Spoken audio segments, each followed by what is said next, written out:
My name is Dr. Harbir Kaur, and I'm the current internal medicine resident here in US.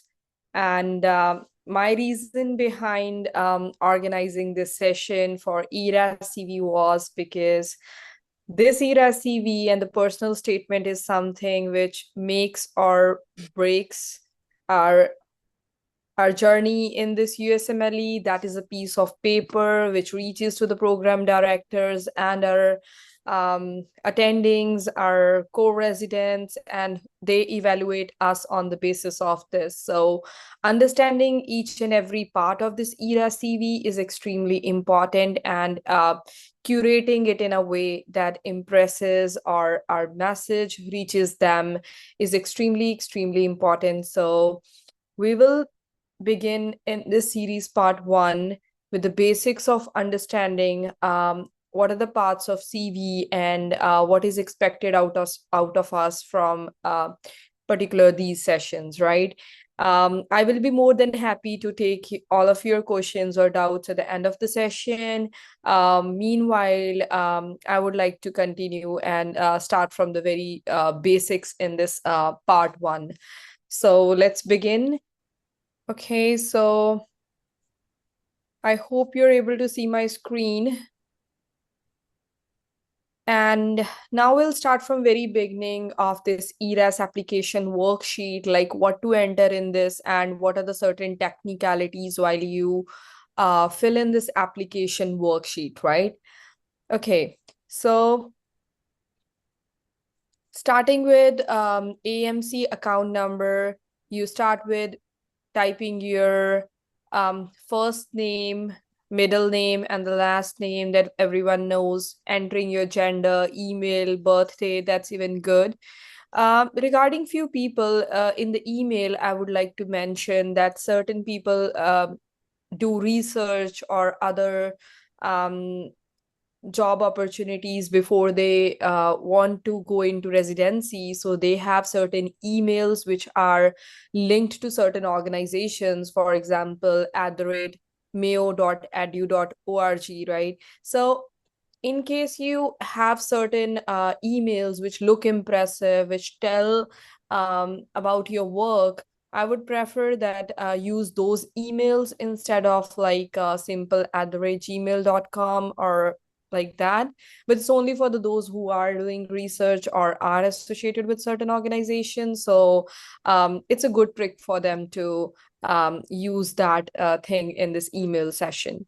Okay, so now moving ahead, regarding the basic information, I would say that previous last name, preferred pronoun, it's individual to everyone. But when it comes to preferred phone number, I would advise that using the US number would really be preferable rather than using your own country mobile numbers, because sometimes during the interview sessions, some programs do prefer directly calling the candidates. So it's always good to have such a number which is easier for them to dial, right?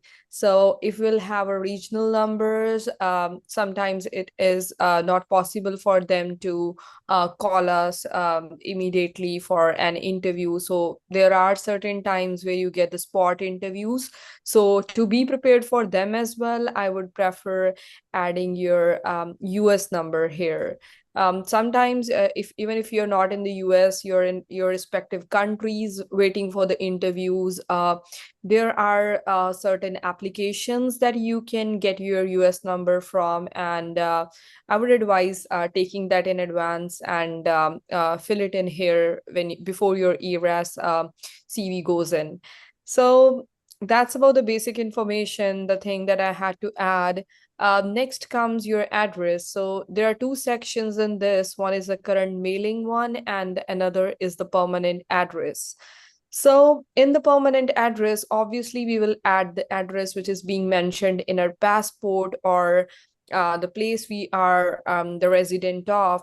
But in the current mailing address, people use the trick that they like to provide the US address of the place they're rotating at, or like any of the family, friends, or relatives to show the ties to that place. So personally, I did not use this trick. I used my Indian address at both current mailing address and permanent address. So I would like to say there is nothing 100% correct or nothing 100% wrong in writing something or other, but it's always better to keep on adding certain points if you have one while working on your ERAS CV. So if you have a US address, go for it in the current mailing address.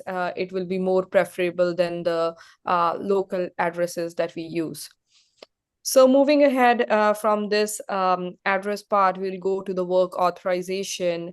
So in this, mostly people do have doubt that should we select both H-1B, J-1 visa, or what should we go for? So it depends on the individual preferences and the way you want to go. Personally, I did selected only J-1 visa for a reason, because I wanted to do fellowship in the US. So it's always less competitive to go through the J1 route. But if someone is like, some people do prefer H1B visa to just get away from the J1 waiver, which one has to go on later on. So people do select H1B and J1 both, but my personal preference was J1 only. So it depends on your preferences, on your future plans. How would you like to go for this section in your ERAS CV? So there are various other categories. Some are like you might be a spouse of the person already working on the H1 or working on the J1. So there are various visa sections which I would not like to enter as of now. But that's just the basic outline of how would you, what should be in your mind while thinking or selecting these options. So moving ahead, the next part in this ERAS application worksheet comes out to be your NRMP match ID. So this ID you'll get once you submit your application or apply into NRMP. So I would say that before submitting your application, get this ID and put it in your application, because while programs rank you in the February, they use this NRMP ID, and if it would be initially on your application list while selecting you as a candidate in the November, December itself, it's easier or handy for them to like get this into the records. So this is something you should add. Some people add it later on in the December, January, but I would suggest adding it and get done with this before submitting your application. So moving ahead, next comes this identification number. Everyone knows the USMLE and the ECFMG ID that one has. So you have to fill it in here, and rest is required for the DO applicants or the American applicants member number. Okay, so moving ahead comes the biographic information. It's your personal preference, sharing your self-identity as an American Indian, Asian, whatever you like. And even if you don't prefer to share this, you can skip this information. There is no harm or benefit in sharing that. It is, I think, only for the survey purposes that they do that. And next, coming to the language fluency, it is always good to share all the languages you're fluent in, because there are some programs which do prefer the people who speak Spanish. So even in my program, the 50% population in this area is Hispanic. So they love the residents who know Spanish, and they are a good asset to the program. So any of the languages that you know, feel free to take them in here. And no matter like it is always beneficial to know and promote your skills. So even you have the basic knowledge about the language, I would say there is a subsections in it that whether you're advanced, whether you're basic in this language, but do select it. If you know as a basic, be truthful, but do share whatever you have in your box, right? Okay, so moving ahead to this military information, it comes that um, if you have worked ever in the military, you'll take yes, otherwise no.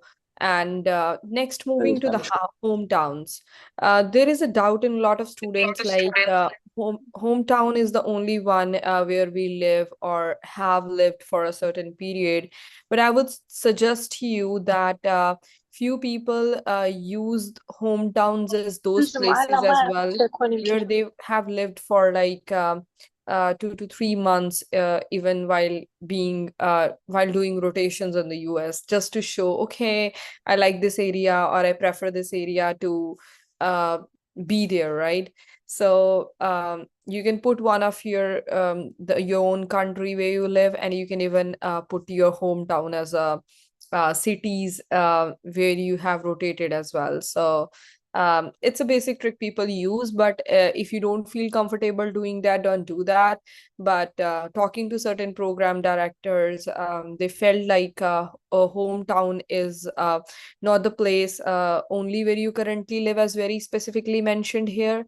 It is like previously lived, but you feel the strong ties or sense of belonging to. So they take this definition seriously, and you can put whichever area or geographical preference you would like to show to as an additional asset through this hometown section as well. Now, moving ahead to this geographical preferences, I think everyone has this doubt. Shall I opt for the geographical preference, or should I select that I do not have a divisional preference, right? So personally, on my note, I would say that rather than going for I do not have a divisional preference, uh, program directors do like when you um, select their area as a divisional preference. So they think that you are interested to go into this area, right? Um, basic three zones where you think majority of the programs are located in, or certain areas where you have rotated at, I would surely put those three entries in here, mentioning the geographical ties to that area. And when you have to describe your preference or um, for the division that you have selected, you can always write that, okay, I have rotated at so and so, not do not mention the hospital name though, but you can surely mention that I have rotated in this area and I liked so and so things about this place. So in the future, I would be more than happy to work in this zone. So I did that. I rotated in three different geographical zones. So I had a reason to specify that. And even if you have any family, distant relatives, or friends living in that area, you can even mention about them too. So anything that you have on your plate, it should go on your CV, because that is the only thing, as I always say, which reaches your program directors. So these few words and these few lines is the only thing through which you can convey what you have on your plate to them, and make you a best applicant that they would like to have in their program. So um, it worked for me. Even I did not rotated in the geographical zone where I have been selected, but it was one of my like preferred areas, mentioning that I like this area, in terms of weather, in terms of having friends around. So whatever reason you have, just write it down. So it's always good to have a preference rather than not having a divisional preference. Again, it's my personal opinion on this, and everyone's preferences might differ. Next, moving on to the setting preferences. Herein, I personally did not go for any of the preferences for rural or urban. I selected that I am open to work at whatever place I feel would advance my career opportunities. So, um, even if you mention the geographical preferences and the initial three zones, and when you get into this section of rural versus urban, I think this 300 character limit you can use in justifying that, hey, I am open to all the opportunities wherever I wish to work. And in the way you will tell your three preferences, but at the fourth, you will be able to mention at the same time that I'm open to work at all the places. So that is how you can use your these four boxes very efficiently while telling about your preferences and letting them know at the same time that you're open to work at any place, at any zone, at any rural or urban area.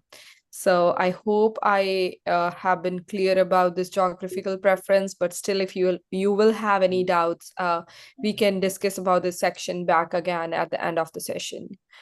So now moving ahead to the higher education. So this is basically since most non-US educational systems do not follow the US model. So if you're not the student from the US, you need not fill this section um, about your school higher education, right? So moving on to the medical education, which every one of us has to enter, the medical school, the institution, the degree. So degree month and the degree year, some people have confusion regarding this.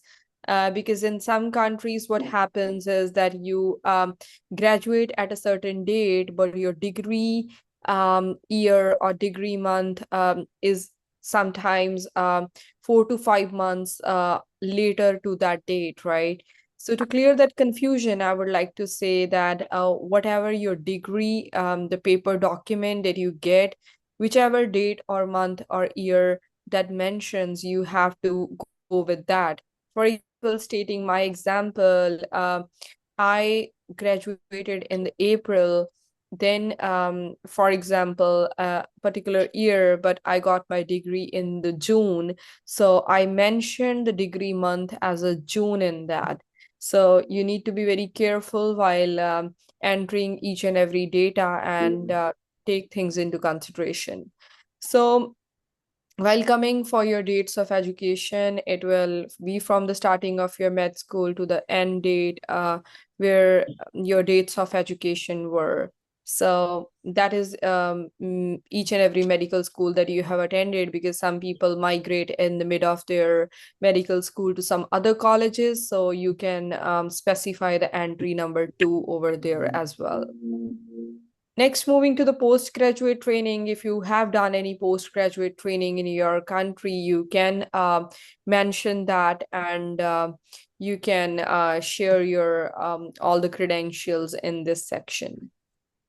Now coming to the extensions and the interruption section. So now regarding this section, I would like to share something, because in certain colleges you always have an opportunity. Basically, I am from India, so in India there is always that you can extend your internship, which is basically the last year of your medical school, for an year or two. And some people have the doubt that should we consider that as an extension, or is it an interruption in our degree or not? To clear that, I would say whenever some extensions are legally like allowed in your country, you need not mention it here. But if your degree was interrupted because of like certain very specific act or thing that your medical school has mentioned it on your transcript, then you surely need to address this section and write it as yes and specify the reason that you have your degree was interrupted. But basically this section, as they have very clearly mentioned, it is not intended to solicit information about your health, about your disability, or the family status. Basically, in the US trends that I have seen, there are certain reasons where people um, go for certain activities which are not considered good, and that is why their schools are being interrupted. So this section is basically to identify if you are into certain malfunctionary activities or not. So if you are just legally extending your internship to study, or you did your rotations or something during that rotation, during the duration, I won't consider at it as any interruption. So you can just mark it as no and move ahead. Um, Now moving to the next section, which is about the honor societies and awards. So if you are an American graduate, then you would surely have this Alpha Omega status and the Gold Humanism Honor Society status. But as a non-USIMG, you need not fill this section because we do not have these IDs. When it comes to other honors or awards, if you have like achieved any medical school award, you can write it here. If you have won any quiz or any of the things that you think is worth mentioning related to your medical school, related to your studies, you can mention it. Sorry. So you can mention it here in the award type. For example, if I have to say that I have won a quiz, I'll name that quiz. I'll describe what it was related to, and if I have received a award or honor related to that, I'll mention the date received. But again, mentioning you should have certain records that you have actually achieved this award. Like faking things is not a good thing to do when it comes to this section. Coming to the professional membership, some people have doubt like what exactly comes under these professional memberships. To share, there are certain organizations which can be related to your specialty that you would have joined. So you can surely mention those professional memberships here. For example, people do associate themselves with American Medical Association, which is AMA. You can join American College of Physicians, which is ACP, and easily gain that membership and include it here, right? But besides that, there are certain local organizations, local um, things that you're nationally or internationally you're part of. So you can for sure add those names into it as well. So I was volunteering for an organization which was an international organization. So I wrote that name under this professional membership as well. So it is a section where you can share all that stuff in these organization names. Now, moving ahead to the selected experiences section. Now, this is the most important section after putting in your basic information very carefully and selecting your visa status, after choosing your geographical preferences. Now, here comes like what to put in the experiences, what comes under it, and I am sure most of you would be confused that what are the exact 10 experiences I should go for, what are the 10 entries I should go for. So let's take it case by case. I would say that sharing information in a unique way is very important in these sections, right? So what do I mean by sharing in a unique way? So there is something called experience type and position title. So I would say that experience type and position title, you should play with this, right? You should have a unique combination of the experience types, and you should have a unique combination of the position titles. Now, what does experience type mean? So if you'll go to the section of the ERAS CV, which the AMC site provides, they will clearly tell you all the experience types, that what do they mean by experience type, right? So if you select the education and training, it will include all your clerkships, all your medical school rotations, your sub-internships, and your observerships. So out of the 10 sections, at least 3 to 4 sections are where you discuss about your uh, education and training through these various types of clinical experiences that do you have in the US. So clearly 3 to 4 out of those 10 experiences would come under this experience type of education and training. Now, next comes if you have done any military service, you can mention that. And next comes a professional organization. Um, Now, these include all the societies and the associations at the local, regional, national, and the international levels, right? So, some people get confused that certain professional organizations also fall under the section of this volunteer service advocacy as well, which includes the unpaid experiences. So, what to select amongst both of these, right? So, um, I personally went for selecting those professional organizations which also did volunteer work. I went for volunteer as the experience type in that because I felt like doing something which is unpaid and you're providing the service to the community. It has a more better impact. But if you are associated with such a professional organization which is not voluntary or not related to the social service, you can for sure put it under the professional organization experience type as well.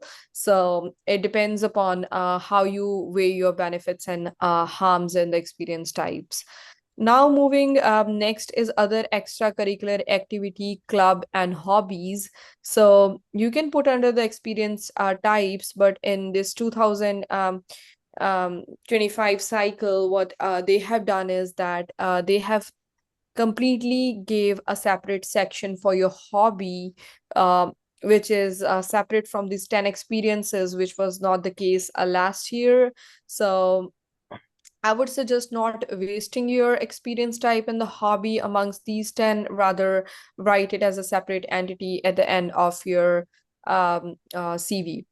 Now, next is research. For sure, if you have done any research position, you have been a research associate, do mention that in your experience type.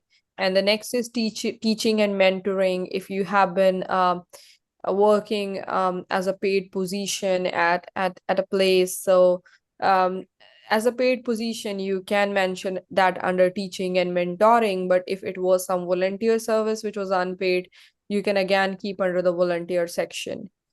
Next comes the work, which include the paid clinical, non-clinical business experiences. And most of the students which are non-US IMGs, they have done their internships, right? Which is the last year of the medical school, and that is paid. So, of course, your medical internship will be considered under this work experience type. It will not come under education or training. Your medical school will come under education and training, but the internship, which is the end of your medical school, where you rotate in different subspecialties and you're getting paid, that experience would be counted under as work. So now the combination of 10 experiences that I was talking of could be 3 to 4 education and the training related experiences. One could be your research experience if you have any.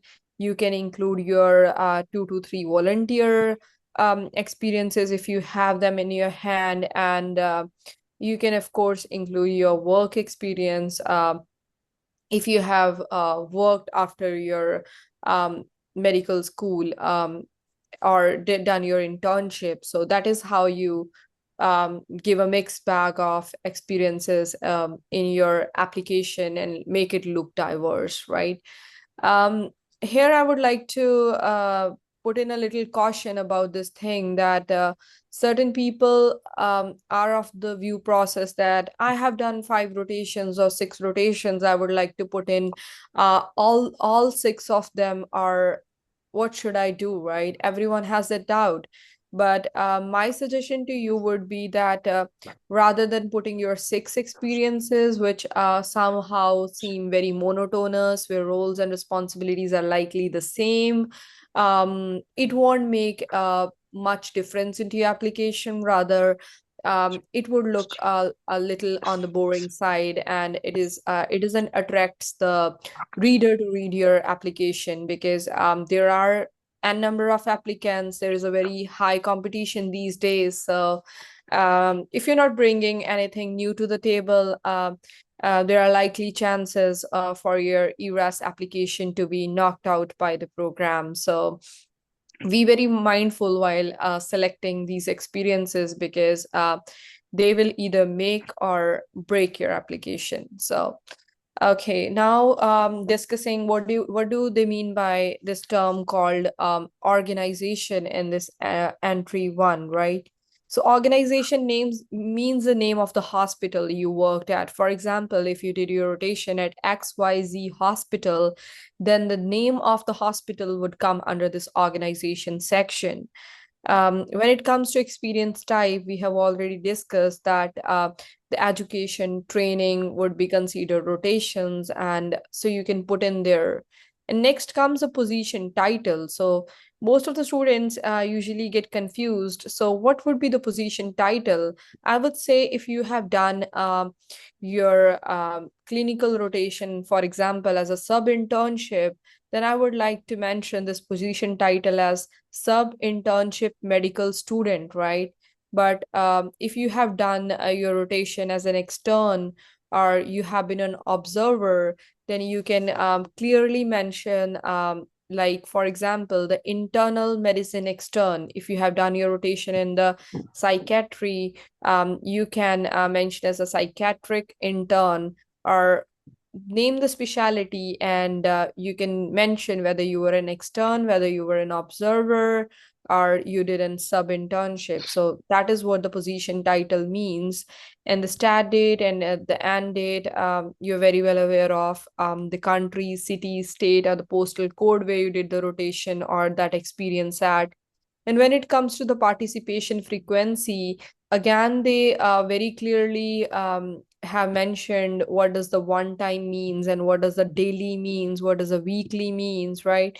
So when it comes to your rotations, obviously you will put it as a daily frequency type, but when it comes to your volunteering, it might be a thing that you have done once or twice a week. You will go for weekly frequency typing, or if you're like constantly associated with them, you keep on putting efforts, you can even like mention your frequency type as daily. So daily, weekly, or monthly, so shows the strong association of yours towards experience that you have shared.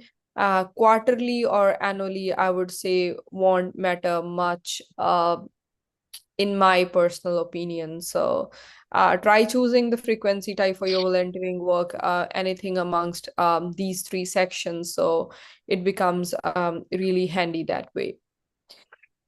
Next, moving on to the settings. So what does a setting means? It means the what type of area was that where you worked? Was it an urban place? Was it a suburban place, or the rural place where you work at? So of course, you can mention that under the settings. Now comes the primary focus area and the key characteristics, right? So they wish to have a resident who has a various qualities, and your experience should reflect certain key characteristics of yours. And what are those key characteristics that they want to find in you? So those are the communication, പുറകിലല്ലേ uh, Can you please mute your mic? I think someone's mic is on. Okay, thank you. Okay, now coming to the key characteristics, um, there is communication, there is critical thinking and the problem solving, cultural humility and awareness. So when it comes to your rotation, so always try to put in various key characteristics of yours in each and every clinical rotation of yours. You might have learned communication in your first rotation. In the second, you might have understood your empathy and compassion or cultural awareness, that you came to a different country, you understood how to mingle in that culture, or you understood the resilience and adaptability by doing your rotation. So that is how you can play with words and different experiences. Or in your volunteer experiences, you might like to include empathy and compassion as your key character. When you're doing research, you might like to add ethical responsibility as your key character. Or if you are in a leadership position, you were volunteering at an organization where you worked as a team, you worked as a team, or you were a leader, you can surely include your key characters. So you can play with these all and try to bring in something new onto your ERAS CV.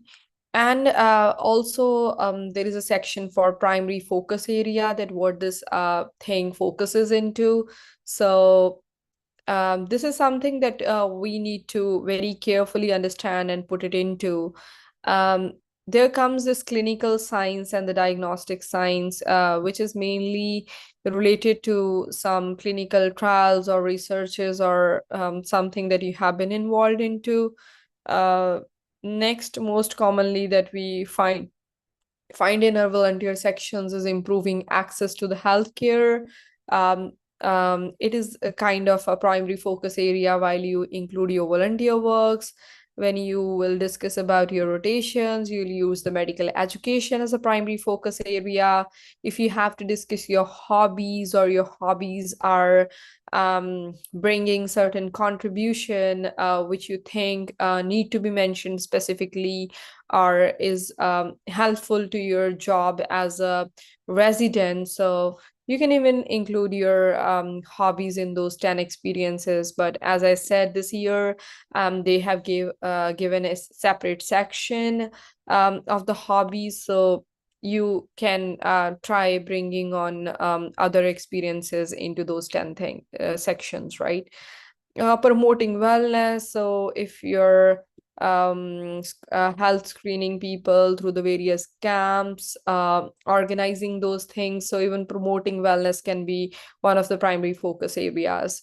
In the public health, sometimes your research, if it's of help to the public, or bringing something unique onto the table, so you can even include public health as a primary focus area in that.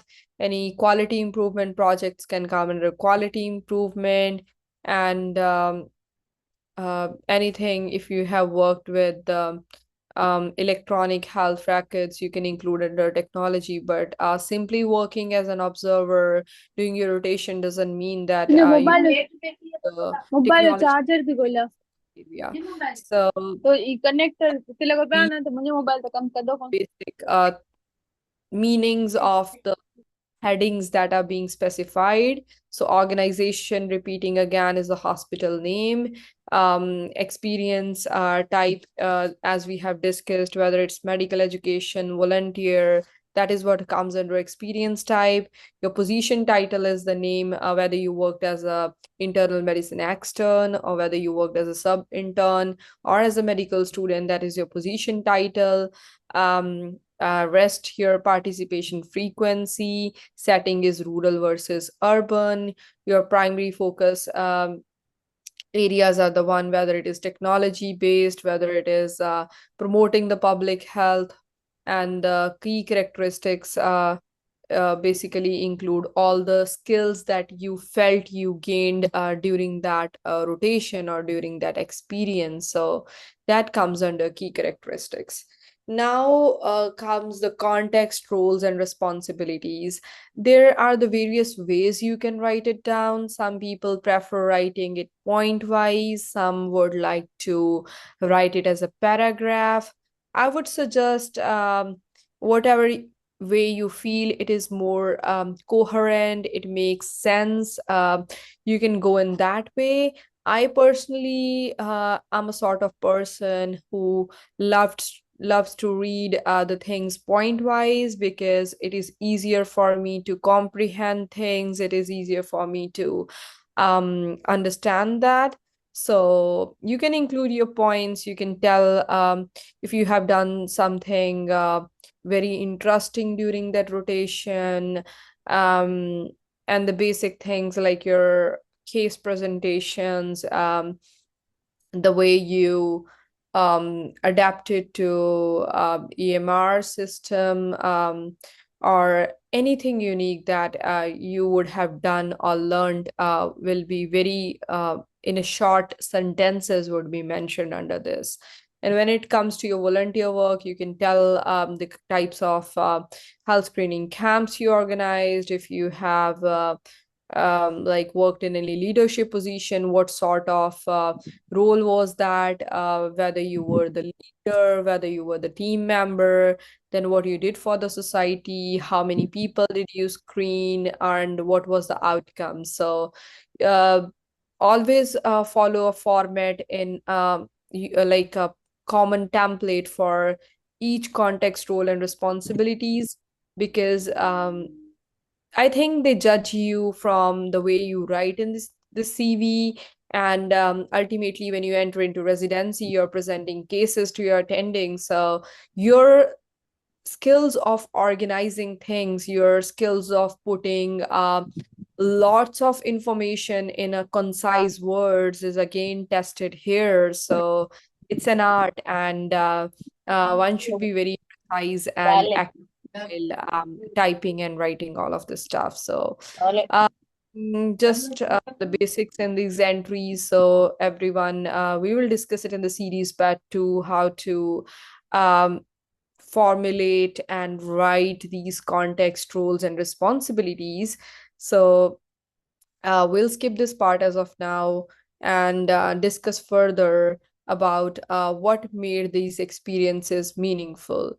Now, out of those 10 experiences that you have written above, out of those 10, you have to select three which you feel were most meaningful to you. And it should be those experiences which you feel will make or break your application, right? If someone doesn't have time to read your 10 experiences, and if someone would directly move to this page, it should be this page explaining each and everything about your profile. So you can take a mixed bag of things into these meaningful clinical experiences. For example, you can choose one of your rotations as meaningful. You can bring out your volunteer experience as meaningful. You can bring your any unique research as meaningful, or um, whatever way you feel you learned the most out of it, and your description that why you felt it was meaningful, what difference it made into your life, and what difference it made into your patients' lives, or the society's life. So that is the way you use this 300 character limit and try to justify your personality as a doctor and as a person itself when you're considered as a social being in the society. Now, moving ahead to your impactful experience, I think one should utilize this section to bring up any of their experiences. For example, if you're a first generation doctor, what challenges that you have been through, you can mention it in here.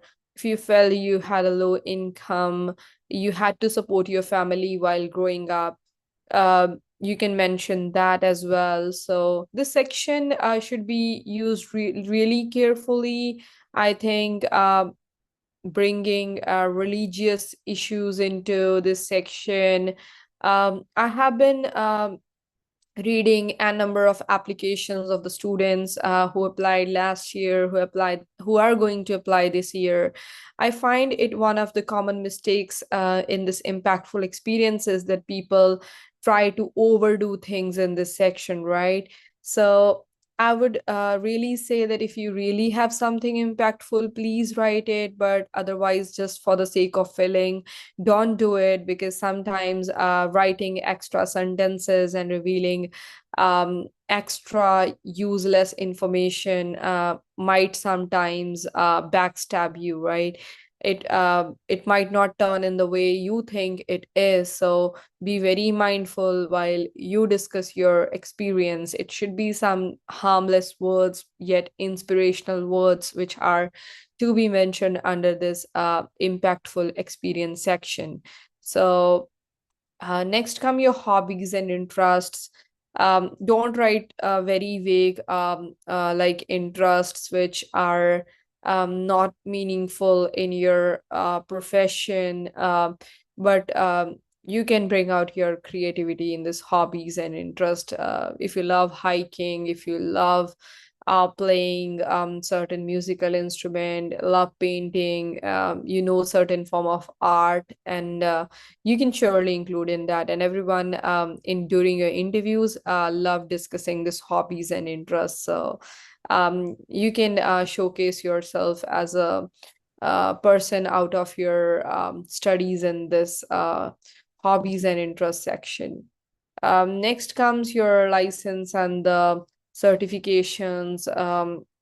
Whatever license or certifications, state medical licenses you have, you can include it in here. And specifically, it is for the people, for the students who have studied in the US, and any of the board certifications that we do have, we do mention here.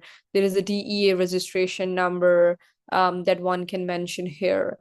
Um, Next comes the last section of this ERAS CV, which is the publications. I would say that you can put in your submitted